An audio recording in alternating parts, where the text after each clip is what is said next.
You can start.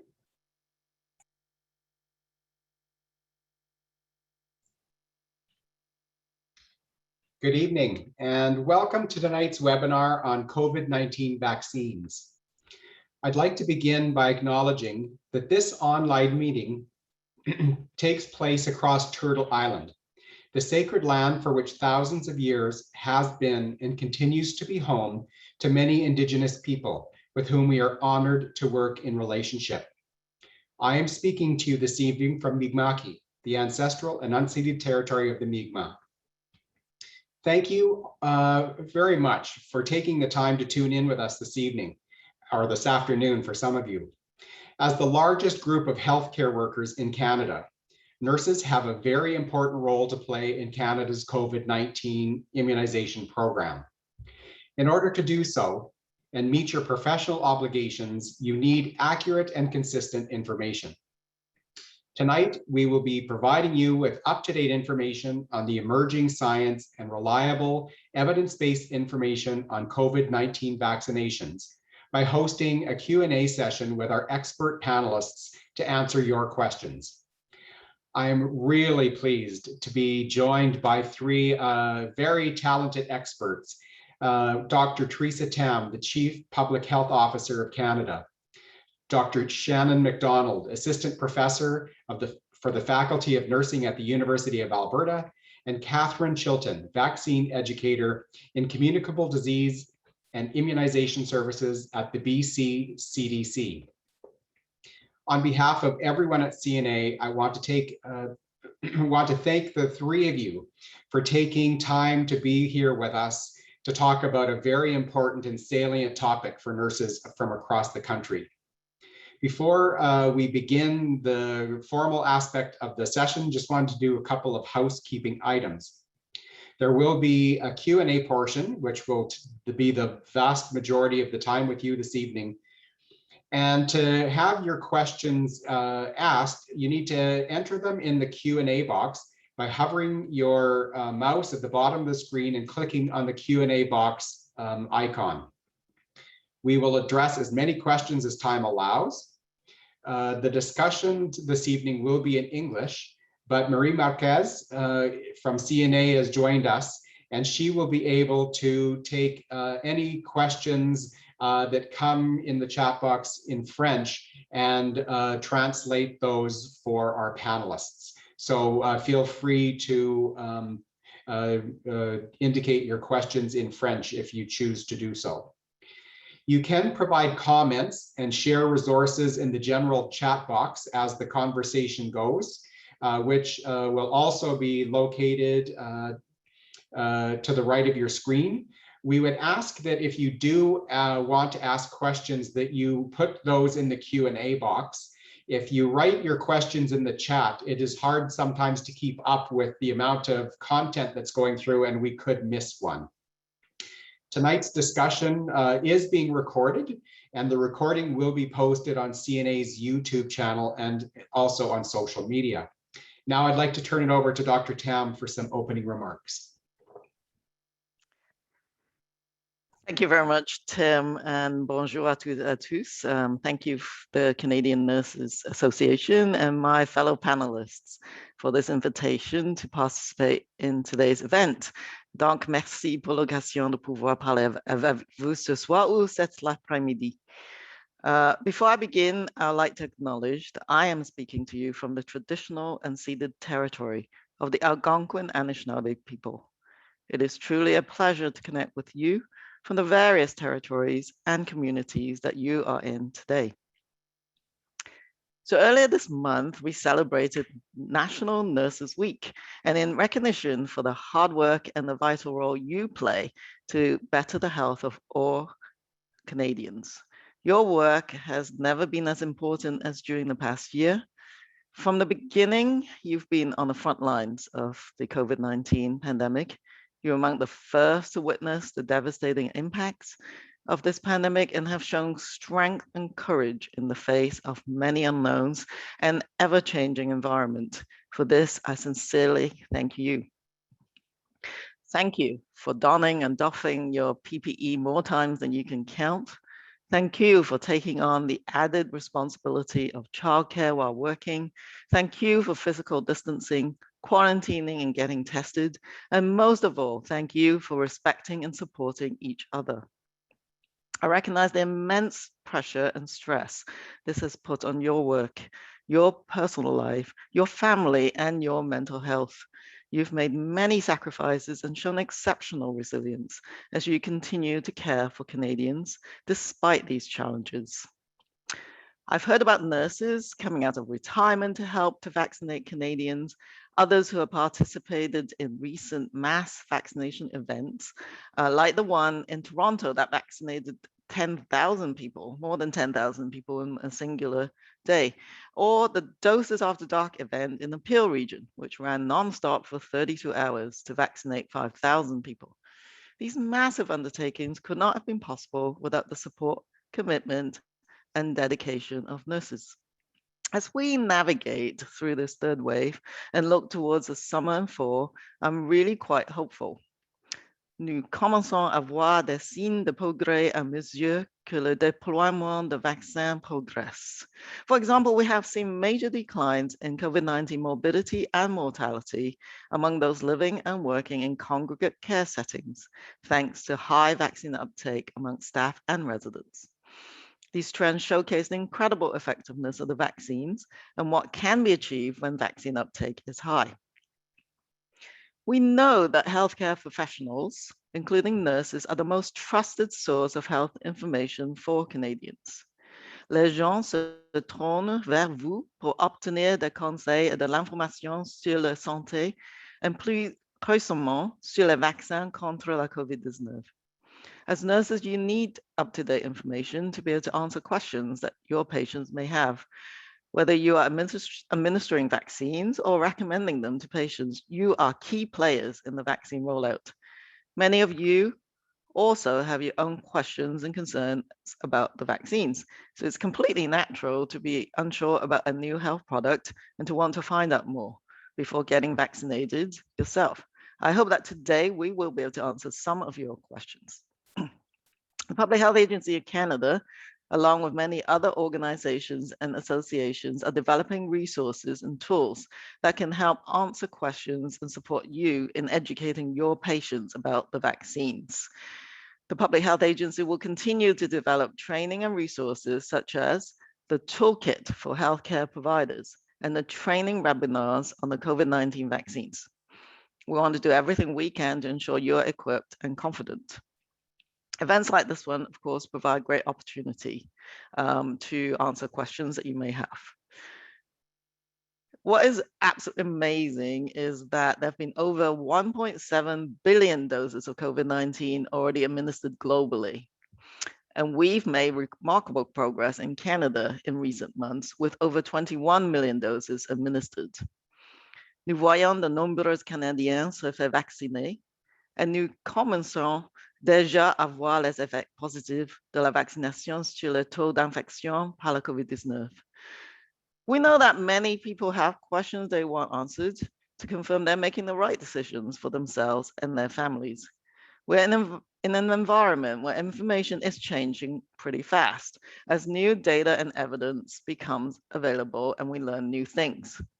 This is the first pandemic in the age of social media, where there's often an abundance of information, what is sometimes called an infodemic, and information travels really fast. Sometimes it's difficult to have time to digest it all and to know which sources are trustworthy. So it's important that you know where to find accurate and credible information on COVID-19 vaccines. So the Public Health Agency of Canada, we're doing our best to make sure Canadians have the information they need and that barriers to vaccinations are removed. We know that this is not a one-size-fits-all approach as we are a diverse country with diverse needs. We still have a ways to go, but we're beginning to see the light at the end of the crisis, what I call the crisis phase of this pandemic, because we still have ongoing circulation of COVID-19 in the community, and many people have only had one dose of vaccine. We continue to recommend adhering to all public health measures as recommended by your provincial, territorial, and local public health officials. This month, with significant increases in vaccine supply and ramping up of vaccination programs, we've been making great strides. COVID-19 vaccines play a large part in getting us to an outdoor summer and then back into the many of the activities we've been missing. Nurses will continue to play a vital role in the vaccine rollout over the coming months. So I look forward to our session today, and I want to again express my gratitude for the critically important work that you do for this country.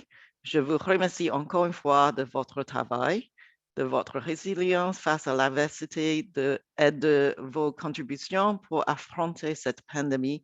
Thank you, merci, and miigwech. Thank you so much, Dr. Tam, for your comments. I do enjoy the opportunity to listen to you, and I have to say it's really quite nice to actually have the ability to have a conversation that's two-way instead of just one way on the news. And so it's lovely to have you joining us. So we did have some questions that were submitted in advance, and so we will do a combination of them.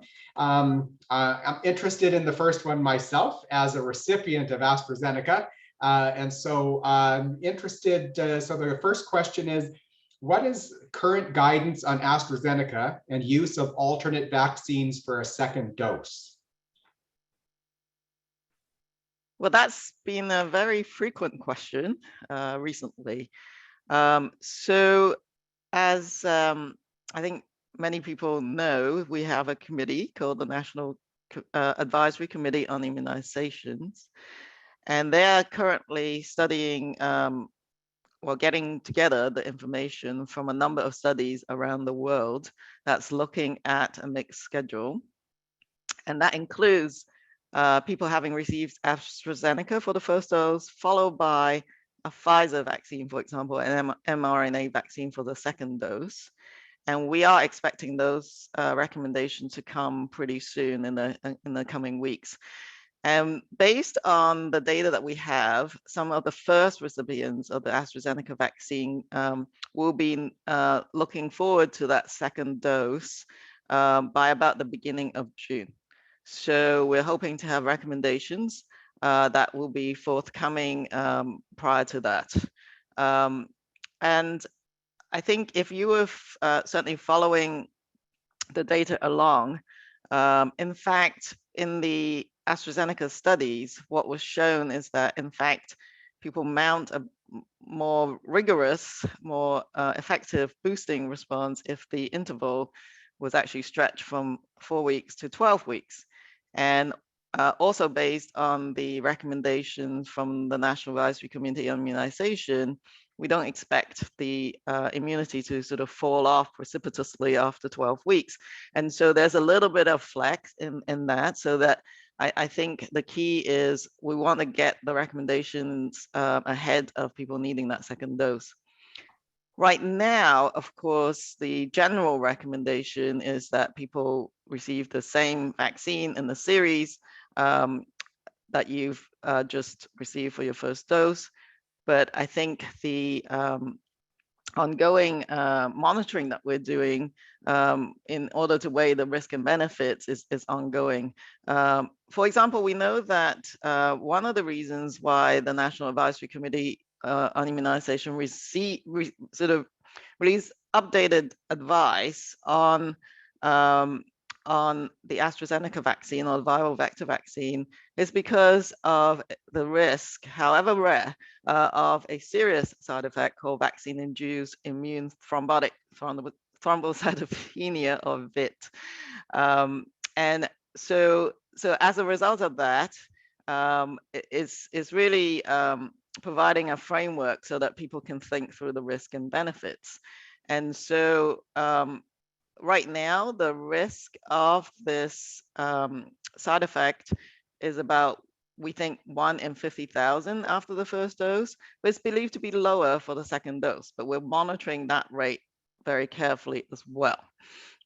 So the bottom line is that I think the early signs are that you can indeed have a mixed schedule with AstraZeneca followed by Pfizer BioNTech vaccine in in that it's likely to be safe. A recent study from the United Kingdom indicates that you may get more mild to moderate side effects, but these are not serious and they're short-lived.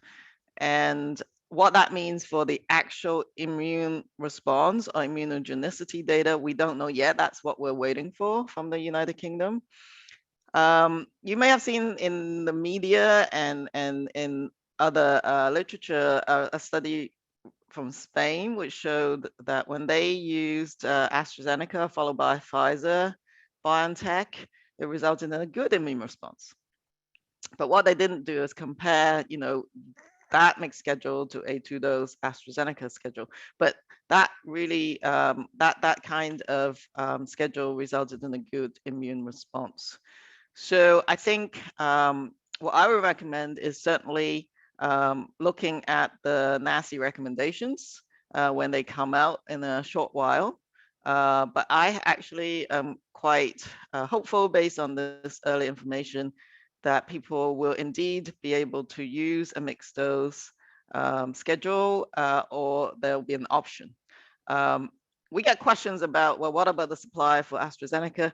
Well, we do have supply in Canada should someone choose to use AstraZeneca as the second dose.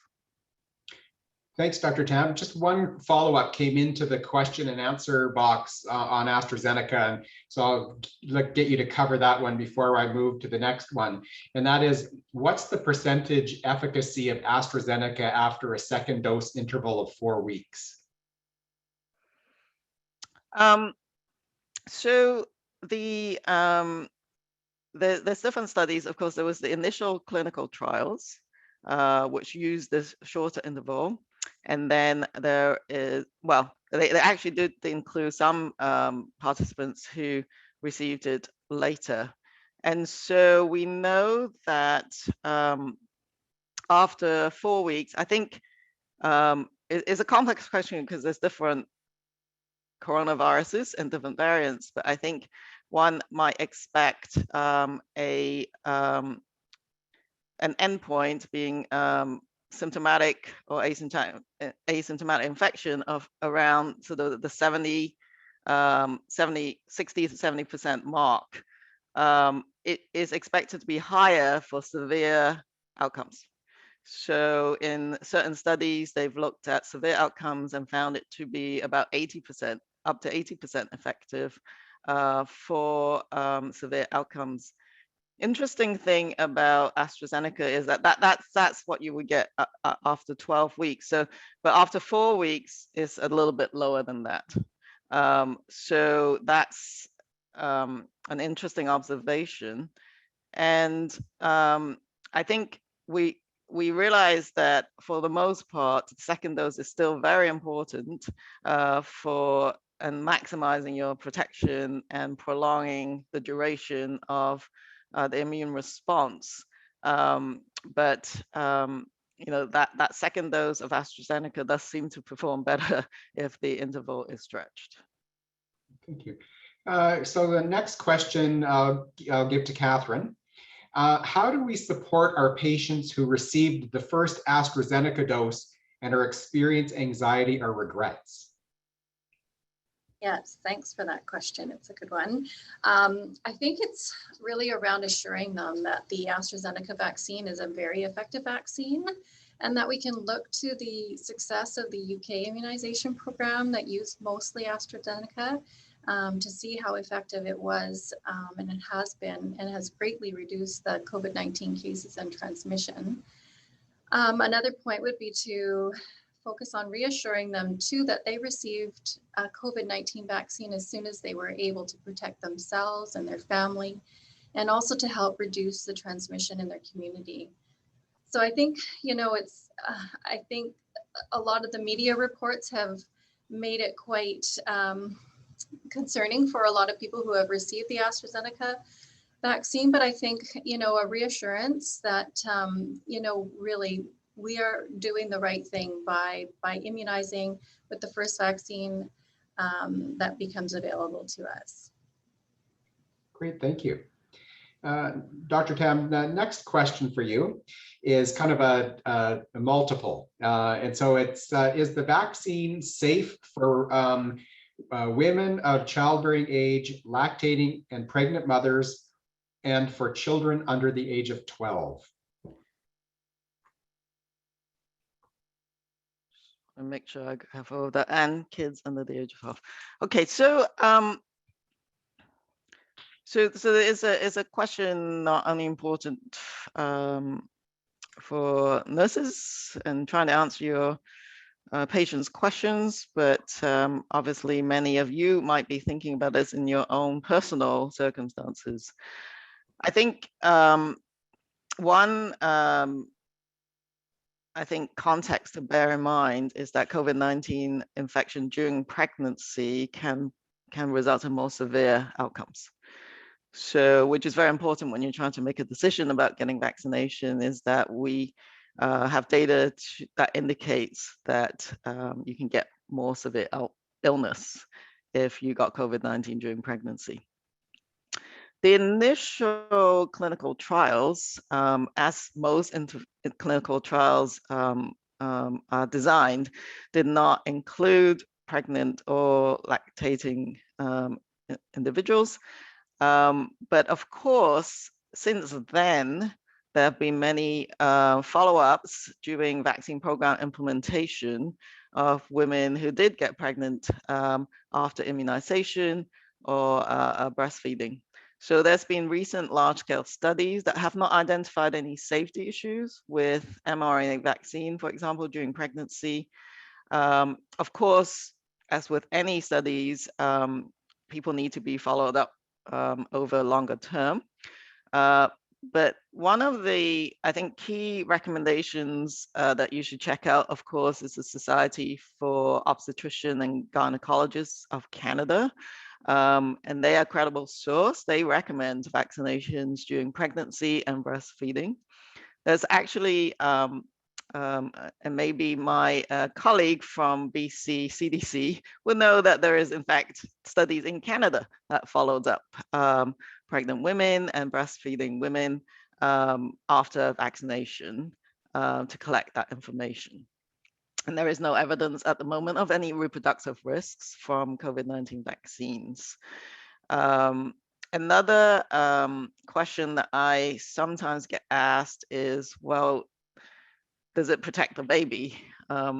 So we don't know enough about that at the moment, but that pregnant women who are vaccinated can pass antibodies to the baby during pregnancy, but we don't actually know exactly how well these antibodies correlate with protection, what we call the correlates of protection.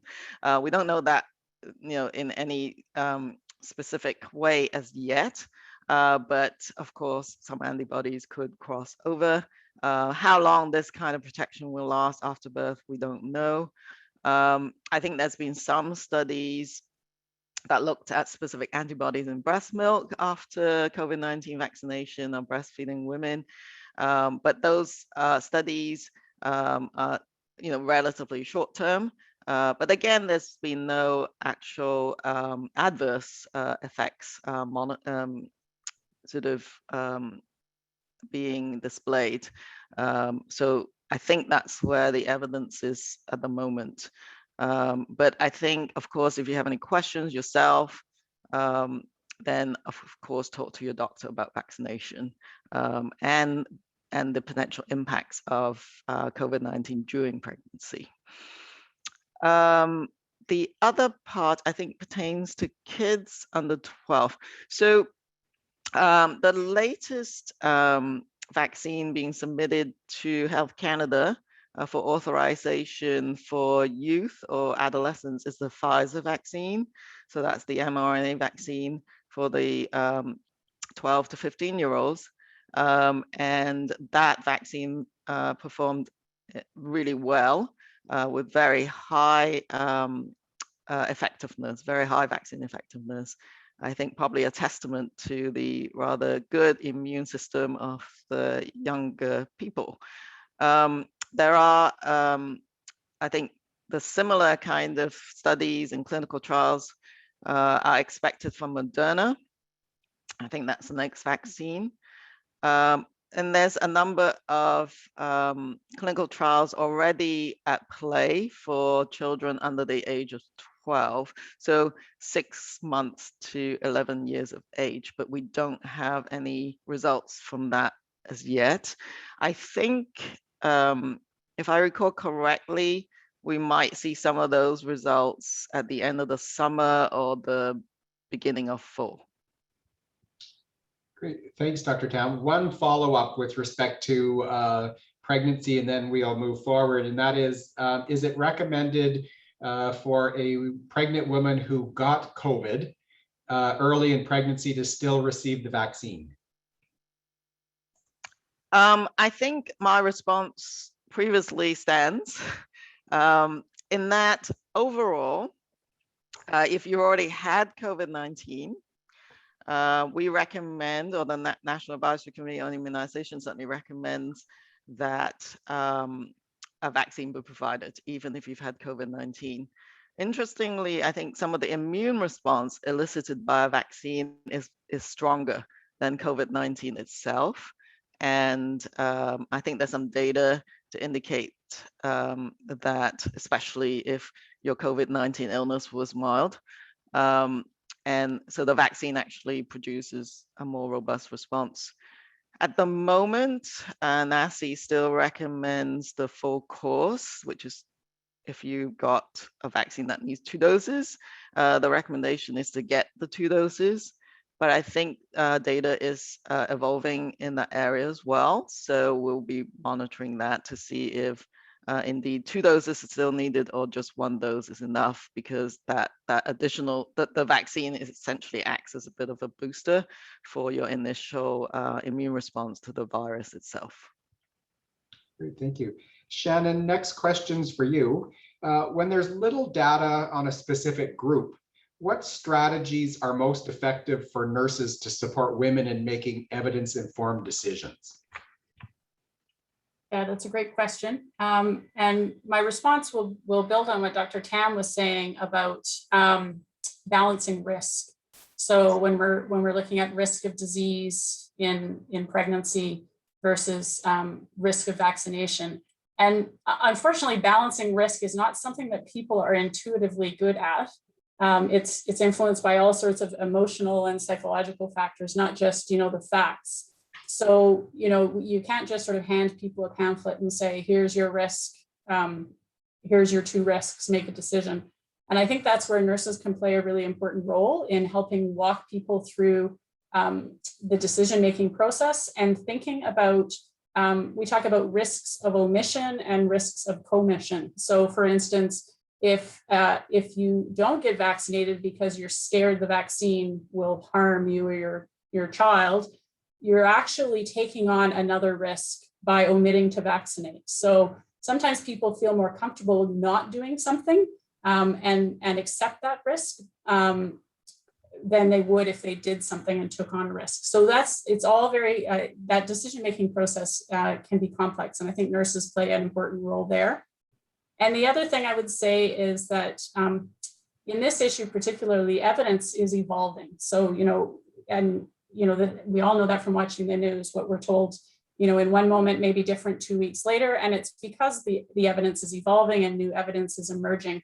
And I think that's where trust really comes in when people are making decisions, that if they trust the source of the information, even if the information is changing, if they trust the source, they're more likely to follow through. So, nurses have a great history of building relationship with their clients and with the community.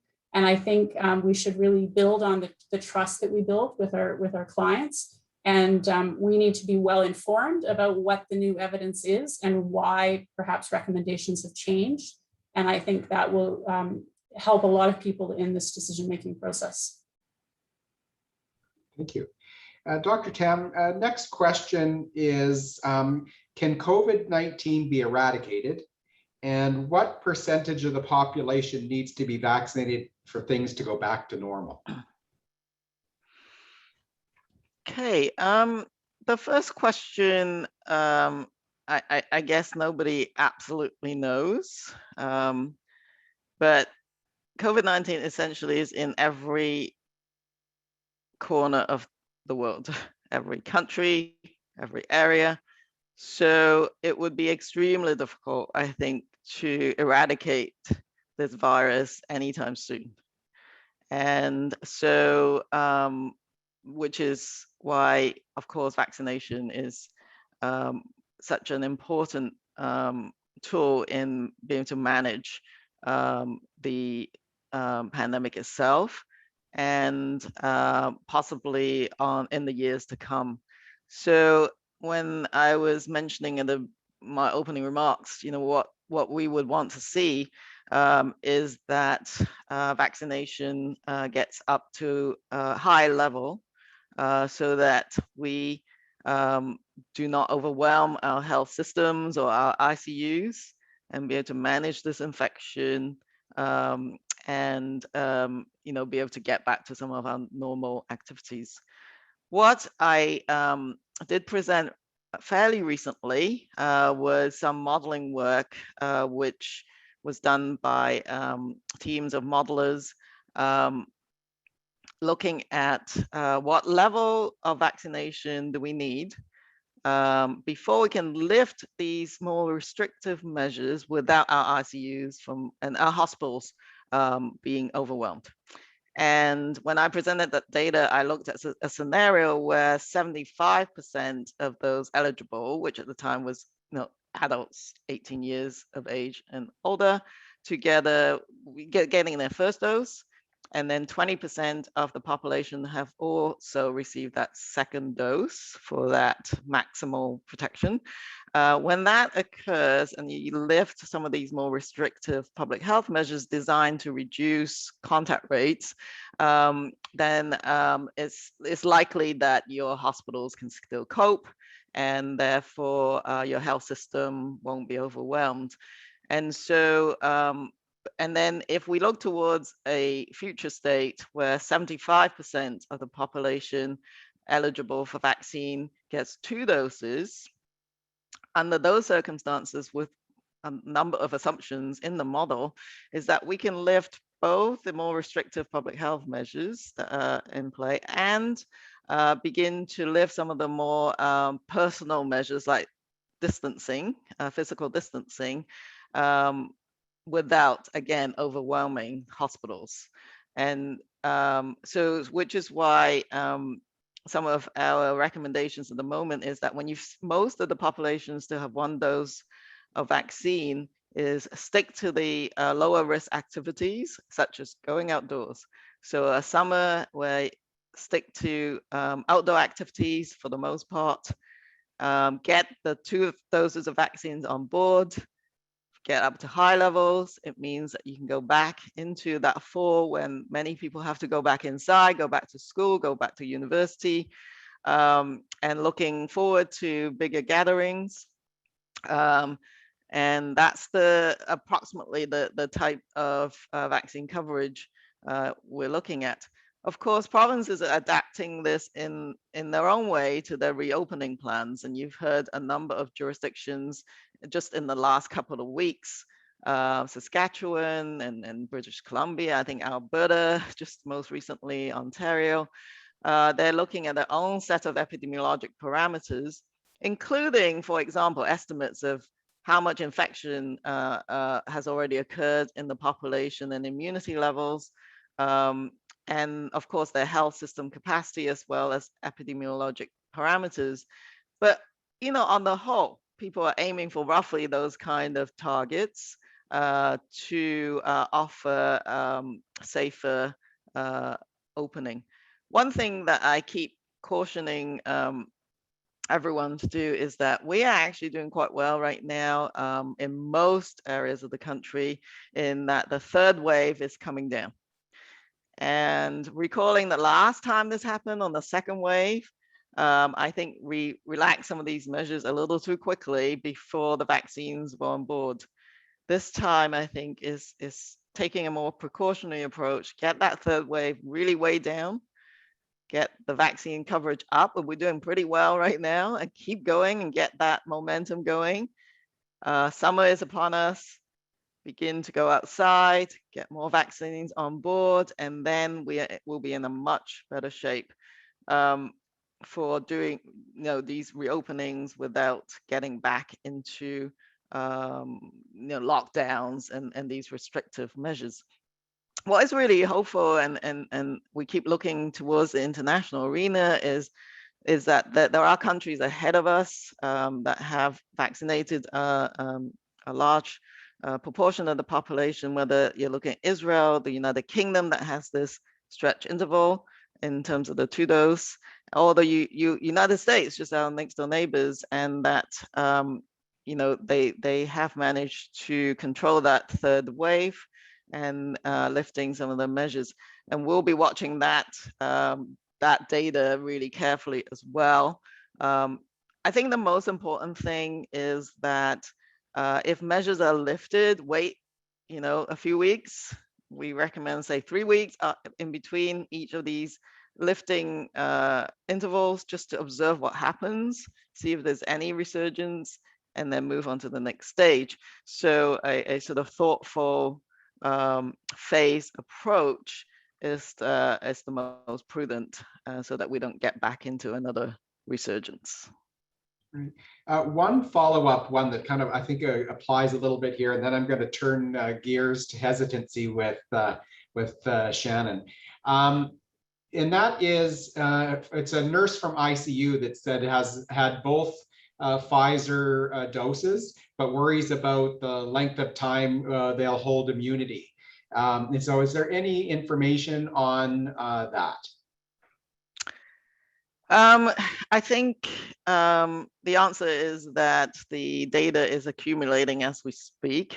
As one can imagine, that you have to sort of wait until vaccinated people have had the vaccine for a while. But I think for the time being, the duration is at least 6 months, and maybe 6 months moving up to the sort of 9-month time frame. And so, we know that 2 doses of mRNA vaccine elicits a pretty strong immune response in the majority of people. And so time will tell, of course, as individuals are fully vaccinated, continues on their path.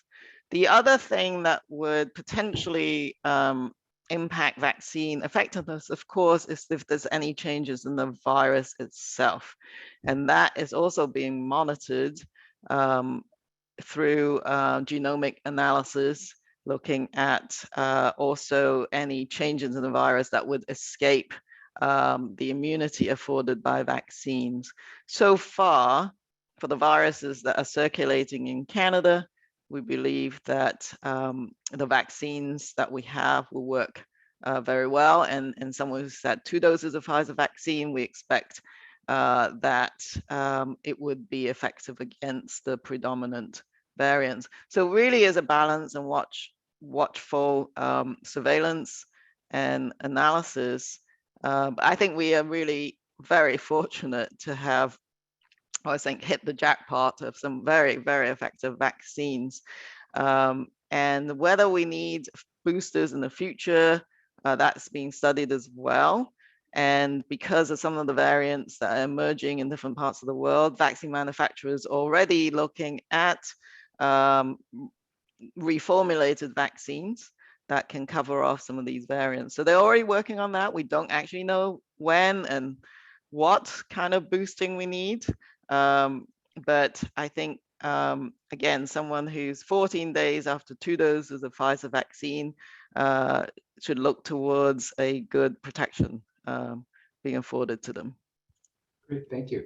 So Shannon, you first this time. And so there are a number of comments about vaccine hesitancy and how we as nurses can deal with that. So have at it. Okay.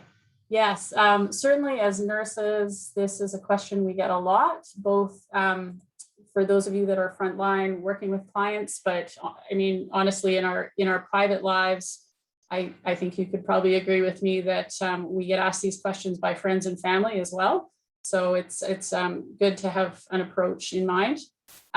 You know, the first piece of advice I would give, and this applies to any vaccine vaccine hesitancy, is don't just provide sort of umbrella information. You know, here's the top 10 things people are concerned about, and I'm going to address them all, because that may not be what the person's concerned about at all. And in fact, you may be introducing questions that they never had in the first place. So, you know, drilling down a bit to find out what is at the root of that person's concern will really allow you to provide a more targeted answer. So, for instance, you know, a lot of people's concern is just that the vaccine was developed very quickly. So you providing a bunch of information about adjuvants and whatnot is not going to help. They may need more information about, you know, how the process rolled out differently this time, but all the usual checks were in place. So that would be my first comment, is to get to the root of their question. I think the other comment I would like to make, there's lots I could say about this, but the other comment I would make is when we talk about vaccine hesitancy in the context of COVID vaccine, my back always goes up a little bit, because we're sort of throwing that word around a lot, as in, you know, somebody who doesn't immediately agree to get vaccinated must be vaccine hesitant. And certainly early in this process, you know, the polls were all saying, you know, X number of Canadians are vaccine hesitant. We're talking about people who were being asked whether they want to receive a vaccine that we knew nothing about. We didn't know if it was going to work. We didn't know if it was safe. I actually think it's quite rational for people to have questions, and labeling them as vaccine hesitant can be problematic in itself. So I think we always need to explore, you know, when somebody doesn't take a vaccine, is it because they're vaccine hesitant, or is it purely because they didn't know it was their turn, they didn't know where to get it, they had barriers in getting there, they have legitimate questions that they just want answered. So I always hesitate to label someone as vaccine hesitant before I've explored all those other issues. But I'd love to hear from Katharine, because this is really her nuts and bolts. She works in this area all the time. Thanks, Shannon. I echo everything that you've said as well. I think, you know, we don't want to label people as vaccine hesitant. I think a lot of us have questions, and fair enough, you know, this is a vaccine that was developed quickly, etc. We've put together some resources for our healthcare providers in BC that addresses more so the questions and concerns that everybody has, but in a more higher level way, in that we look at focusing more on the Canadian health system, and knowing that we have, you know, really good safety monitoring and you know, that type of thing, that everybody is able to maybe instill a little bit more confidence in the system. We also look at things like knowing that a healthcare provider's strong recommendation can greatly influence a person's decision to vaccinate, and having that confidence yourself in the system and being able to express that to clients as well. And presenting the risks and the benefits of the vaccines fairly and accurately, again, is another good strategy. Right now, I think everybody needs to know the pros and cons, and you know, looking at you know, how best to frame that information. Also, we're looking at focusing on the protection of the individual and the community, and looking at herd immunity, and also just stressing that community immunity doesn't guarantee personal protection. So, you know, we all need to get immunized ourselves to gain that protection for sure. So yeah, I think we have resources that we've developed. Hopefully that's helpful to our healthcare providers, and I've sent them to Aiden. I don't know if you would like to share them, but one of them is the immunization communication tool, which is it's quite a comprehensive document, but it looks at different types of approaches that you can use to address vaccine hesitancy. And the second resource is specific to COVID-19. So those two resources kind of work in conjunction with one another, but yeah, just to give healthcare providers something to refer to. Thanks.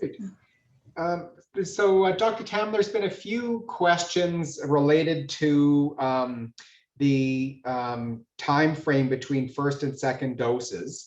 And so I wonder if you could speak a little bit about what may be on your mind as far as changing the time frame between the first and second doses that we're hearing a little bit more about in the media.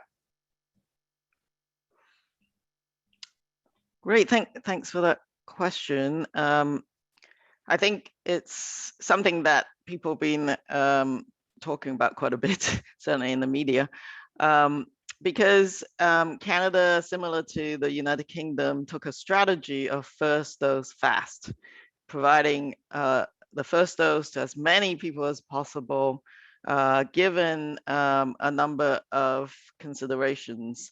So when the National Advisory Committee on Immunization looked at that extended interval, they took into account the available evidence at the time, which didn't go up to 16 weeks, but they also took into account the many decades of knowledge on vaccines and vaccine immunology as well.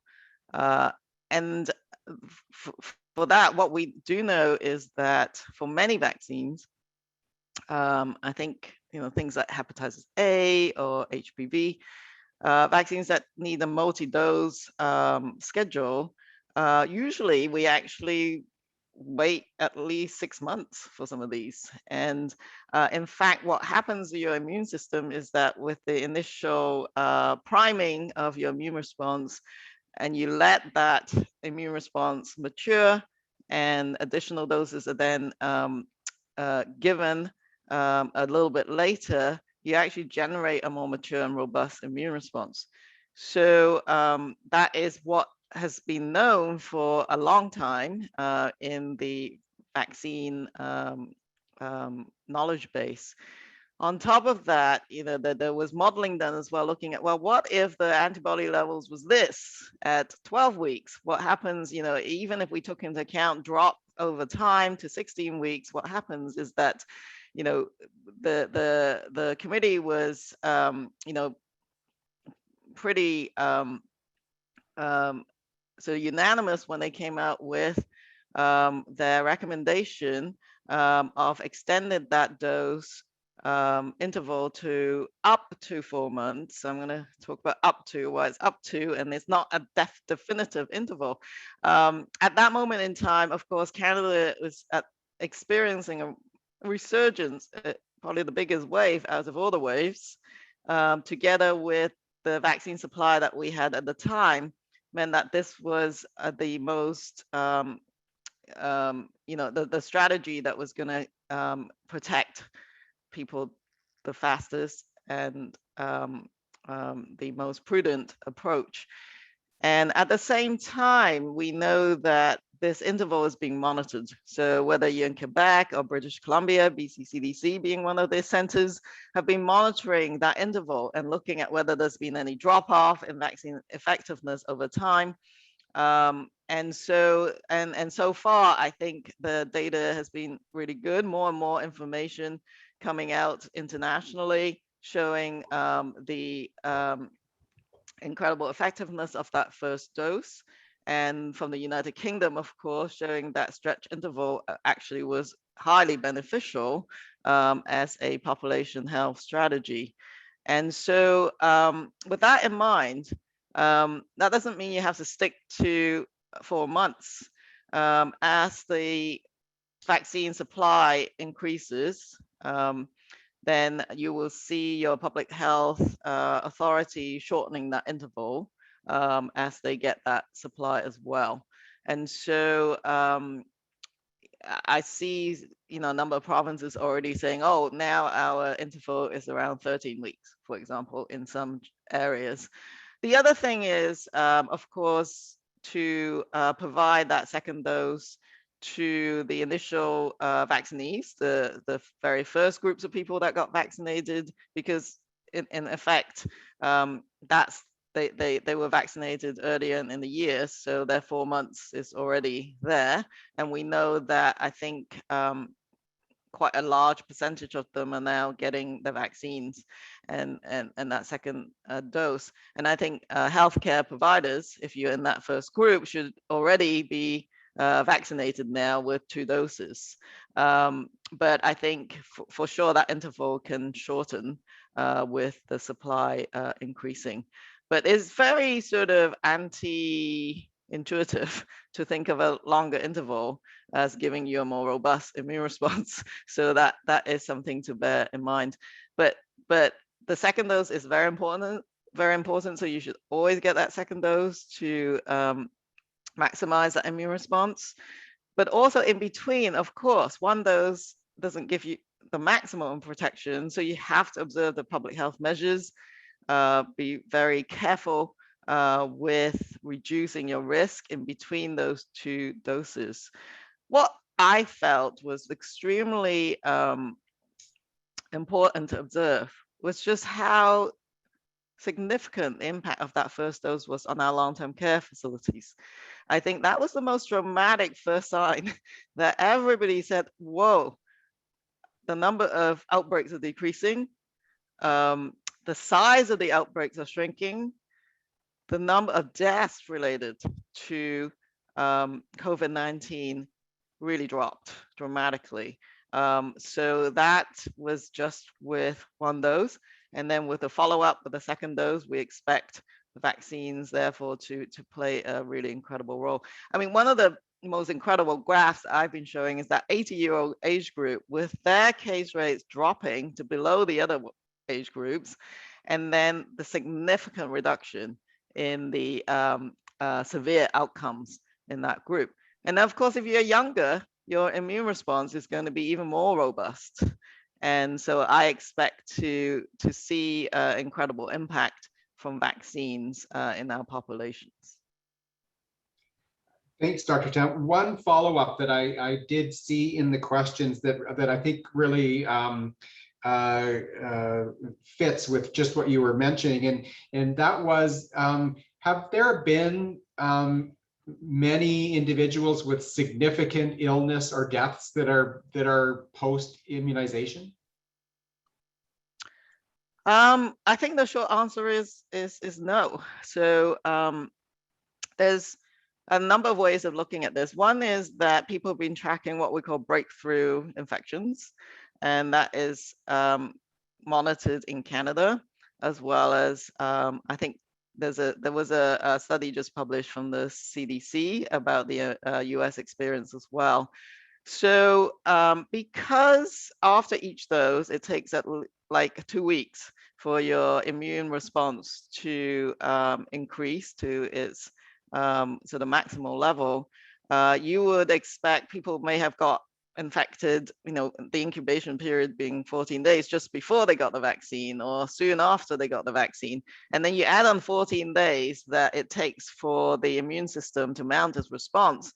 It's not surprising to see cases, of course, to occur during that period of time. But if you looked past 14 days after the first dose, or indeed similar periods, 7 to 14 days after the second dose, you see very few breakthrough illnesses. And what is also important to note is that when you do get infected after vaccine, people tend to be either asymptomatic or get a less severe illness. So there's reduction in the severe outcomes if you've got the vaccine. So all of those are really good signs, and it's being observed globally, not just in Canada, but around the world. Again, it's still important to get 2 doses. What the other really interesting observation, of course, is we keep monitoring the number of breakthrough infections week by week, and you're not seeing a resurgence, of course, after this stretch interval, which is also a really good sign. And if I recall correctly, there's been so many, as everybody said, that the data is coming in hard and fast, like every day, it seems, at least to me. And I recall, I think it was a couple of weeks ago, with a UK study looking at seniors actually that show that stretch interval with Pfizer at 11 to 12 weeks actually performed really well, and in fact performed better than the 4-week interval. So again, all of these is pointing towards the fact that Canada, I think, chose a good strategy in covering more population with that first dose fast. Breakthrough infection is low, and those who do get the breakthrough infection tends to have a milder outcome. There is one phenomena, and maybe Katharine or others could comment on this, is that as we know in the immunization world, when you get a highly vaccinated population, you get over 70%, maybe even 100%, let's just say. And if you get illnesses, they're going to occur in vaccinated individuals, because vaccines are not 100% effective.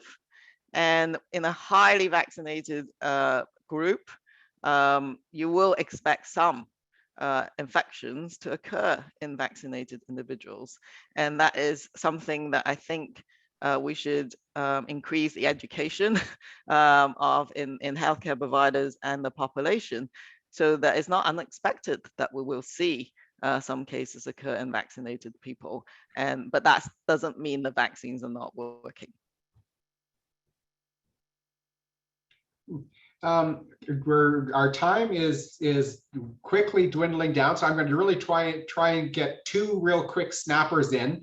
And so, Katharine, if you and Shannon can quickly kind of give us some tips for nurses as to how they can combat misinformation. We got that one a few times, and so I wonder if you could speak to that. Katharine, do you want to go first? Sure. I think it's obviously very challenging in our world today. There's so much information. I think the infodemic was mentioned. The other piece around the fast changing data that's coming at us and evolving science, that's very difficult to navigate. I think it's really important that we communicate to our clients what are credible resources, websites that we know that are providing up-to-date credible information, such as Health Canada. In BC, we have a website that's a public-facing website. It's called Immunize BC, and it mirrors the information that we put out through BC CDC as well. So we're having that consistency as well. So I think just trying to ensure that people know where to go for the most credible information. And I'll just add on really quickly. I think one of the most challenging aspects is when somebody you're speaking with has, a worldview that isn't, in their mind, consistent with vaccinating, and they hear information that perpetuates that worldview. And that's a challenging population to deal with, but there's been some great work done, for instance, in Australia, where they've done public messaging campaigns that are along the lines of, you breastfeed your baby, you wear your baby, as people do, you can still vaccinate. You may eat organic food, you can still vaccinate, and sort of disentangling people's preconceived idea that non-vaccination goes with these other characteristics, I think is a real powerful way of communicating to people that they can get vaccinated and still hang on to their foundational beliefs. Great, thank you. I can't believe that hour has gone by this fast. There were so many questions, and I apologize that we couldn't get through more of them. So I want to take a moment to thank Dr. Tam and Shannon and Katharine for your time this evening and coming and being put on the hot spot to answer questions from nurses from across the country. We had nurses from every province and territory registered for this session. And coming from a wide variety of practice settings. And so it was really great to be able to offer them access to you to ask questions. And I wanted to take a moment to thank the nurses who joined us today. I know that that it sometimes can be difficult to have time to learn. And it was really nice that you had the opportunity to join us on such an important topic. I'm sure many of you are exhausted. I certainly saw in the chat that there are nurses working in direct care in some pretty busy spots. And so we're really thank you for your contribution to what you do every day to support our fellow citizens through the most difficult and significant public health crisis of our lifetime. And so we're out of time, and thank you again to our panelists and for joining us. And enjoy for those of you in the West Coast, the rest of your evening, and those of us in the East Coast getting ready to go to bed. And so have a great day. Thank you so much.